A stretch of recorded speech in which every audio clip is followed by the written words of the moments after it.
My name is Katherine Tsay. And I'm Eugene Tsay, and we're from San Francisco, California. We actually just got married in March, so almost a year at this point. That's crazy. Yeah. Sorry. I actually just moved here in June from Chicago. I was there for 2 years for grad school, but prior to that I was living in New York for 9 years. And I moved to San Francisco 2 years ago from New York as well for a job here. Just finding the rhythm of being here in a new city, and I think trying to find our place here in San Francisco, it's been a bit process. I think everything has been kind of new for us as a couple. We're both relatively young, and what's striking is for both of us, we actually don't have our parents. When my dad passed away, I remember at his funeral, I would have these strangers come up to me and give me a card. And in the card they would say, "You don't know me, but your dad helped pay for my cancer treatment.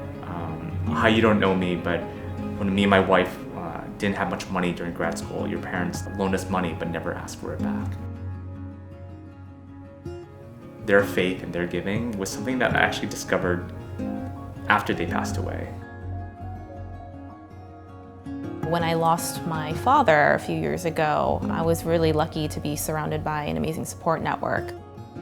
My Christian friends in particular were really loving and generous to me during that time, so much so that I actually started to be curious about the Christian faith. And I said, these people are just unbelievably loving. You know, who is this God they worship? I want to know more about him.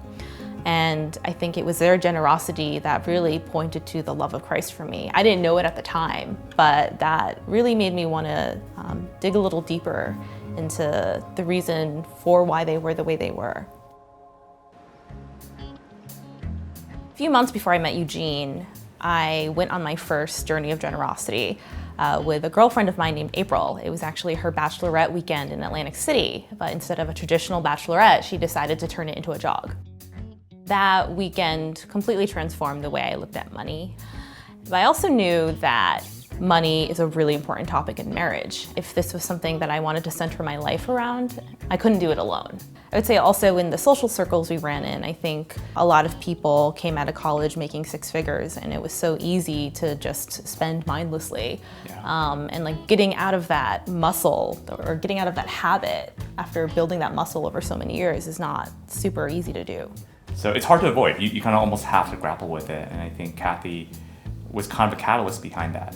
Like, we should be thinking very actively about this topic as opposed to passively just making money and hoping that we were doing the right thing. My first job was in investment banking. I was working with media and telecom clients, didn't love it, and so I decided to go to business school to make a career switch. And so after I graduated in June, I joined LinkedIn. People decide to work in tech for the mission, but also for the opportunity to find success.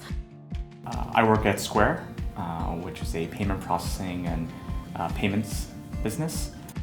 And where I came from, very similar to Kathy, I actually did consulting for many years within telecom, media, and tech. I do business development and partnerships with other tech companies. Wealth comes quickly, and that's kind of what you buy into when you come work at a tech company. I don't think generosity was a core value for us as a couple until, and we had spent a lot of time talking about it, but it wasn't really real for us until we attended our first jog together.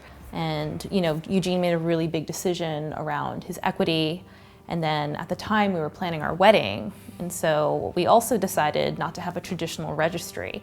We decided to create a giving fund instead to support a few organizations that we really cared about. In tech, you're compensated in two ways.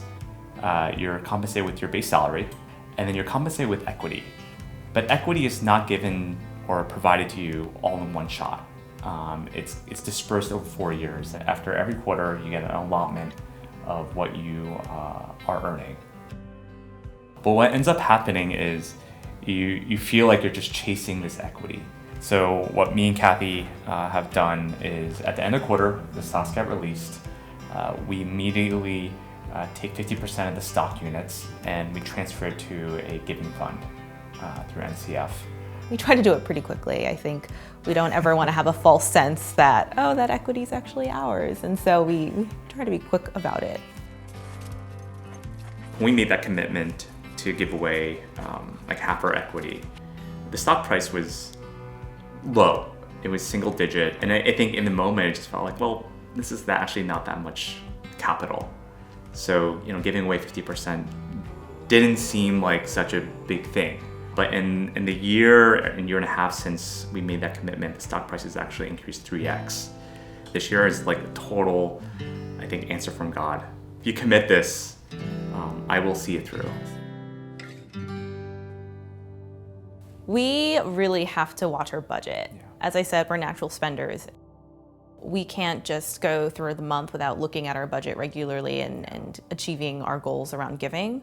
And so we have time set up in our calendar. We call it our weekly budget discussion, where we put in all of our spending from the week and kind of discuss how we're tracking for the month. And it's a great way to keep us on track. I don't think we're going to do this forever. I think just as we build that muscle of spending less on ourselves and putting more towards giving, it does take a lot of attention to detail, but I think it's a really important exercise if you're naturally a spender like we are. I have this belief that God has blessed us so abundantly, excessively, and that if God has given us a lot, He also expects a lot in return. There were two reasons why we bought here in San Francisco. I think one, we wanted to put down roots.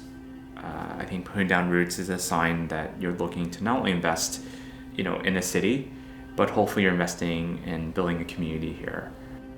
We hope this place can be a place where people feel comfortable and can find refuge.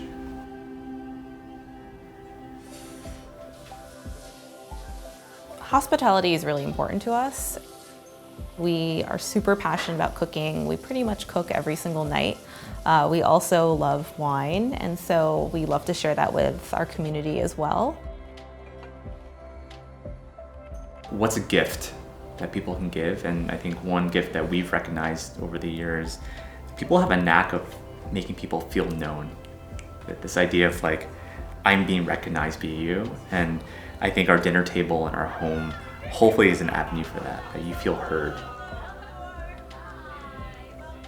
We're both very career-driven people, and I think at times it can become our identity.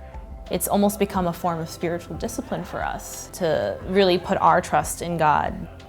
All of the resources and opportunities and support networks that He's given us were for a reason, and it wasn't just for our own comfort. It was for something greater, and ultimately, I hope, for His kingdom.